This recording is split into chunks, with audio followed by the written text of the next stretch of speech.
こちらが現在のメイン水槽の様子です。真ん中に群れているのがレモンテトラで、見ていただければわかる通り、結構大きく育ってます。名前の通り、ヒレが本当にレモンみたいな色をしているので、すごい綺麗なテトラではあるんですけど、このテトラね、少し大きく育つっていうところと、あと、同種間でそこそこ小競り合いが多いテトラになります。もし購入したいっていう方いらっしゃれば、そこだけちょっと注意した方がいいかもしれないです。あとはその他のメイン水槽のことをお話しすると、ボララスが3匹と、あとグラミーが2匹星になってしまいました。ボララスは結構小さいお魚になるので、飼料とかもかなり小さいのを選ばないと食べないんですよ。なので飼育難易度的には少し高めな熱帯魚なのかなと感じました。グラミーは、いつもうちの水槽でちょっと怒っていることになるんですけど、おそらくなんですけど、小さいミナミヌマエビを、食べてるんですよ。で、その小さいミナミヌマエビを食べたグラミーって、なんかね、お腹の方がすごい膨らんでいって、飼料を全く食べなくなって、星になっていってしまうので、あれ何なんですかね、腹水病なんですかね。なんかね、飼料を食べなくなったグラミーは結構まずい状態になる、傾向にあります。まあ、うちの水槽だけかもしれないですけど、これちょっと原因がわからないので、もしわかる方、教えていただければ嬉しいです。そしてこちらが現在の60センチコリドラス水槽の様子です。ちょうどど真ん中に今ハイブリッドが出てきているので、ちょっとズームして見てみましょう。どうですかね？前回動画とかで見せたハイブリッドとちょっと違う様子しないですか？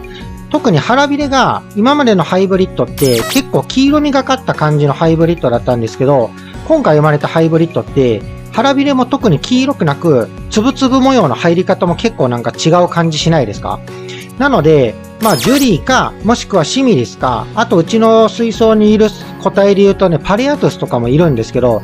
柄的に多分パレアトゥスはないと思うんですよ。で、ジュリーはもっとつぶつぶが大きくて、横のラインがすごい太く入るので、個人的にはシミリスなのかなと思いました。よかったら皆様の見解も聞かせていただければ非常に嬉しいです。僕的にはシミリスのハイブリッドなんじゃないかなとは思ってます。もしくは、ハイブリッドのハイブリッド。この2つのどっちかかなと考えてます。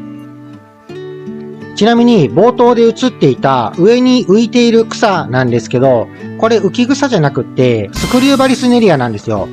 メイン水槽でソイルで育ててたらもうなんかすごい勢いで増えてきたんで、こんなにいらんわと思って、1、2株ちぎってコリドラス水槽にこうポイポイって入れたんですよ。そしたらなんかこんな風に増えてしまって、もうむしろ浮き草スタイルで育てる方が、苔の原因とかに一役買ってくれる感じにはなると思うので、こういう育て方もありなんじゃないかと思います。本当にね、浮かしてるだけで育つんですよ。すごいですよね、スクリューバリス。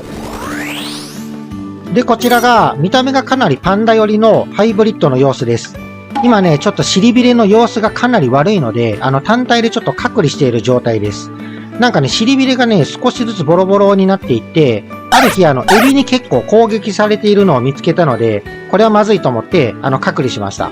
でも、餌食いも全然悪くなくって、非常に元気な姿を見せてくれてるので、また調子が戻れば、コリドラス水槽には戻そうと思っております。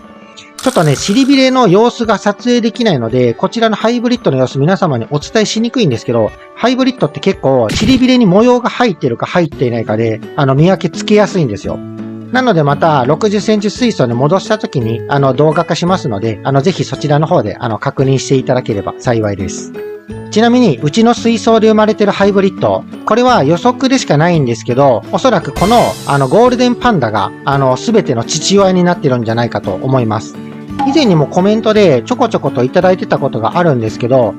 コリドラスの繁殖をどうすればいいのか、困ってますとか、全然繁殖しませんとかっていうコメントを少しいただいたことがあるんですけど、うちの水槽って、水流を強くしたっていうのが一つと、あともう一つ大きな要因を挙げるとすれば、この個体を入れてから、いきなり T ポジションがめちゃくちゃ始まったっていうのがありますので、結構ね、個体差すごい激しくあるんじゃないかと思います。なので、T ポジションちょっともっともっとやってほしいとか考えている方は、生体数を少し増やしてみるっていうのも一つの手だと思いますので、ぜひ参考にしていただければと思います。かなりね、プレイボーイな子なんですよ、この子。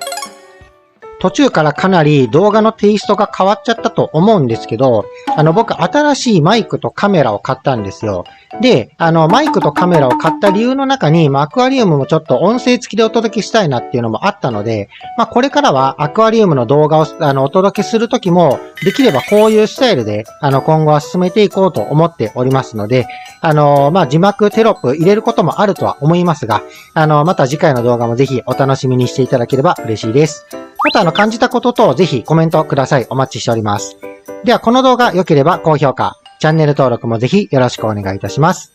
最後までのご視聴ありがとうございました。あおさんの休日でした。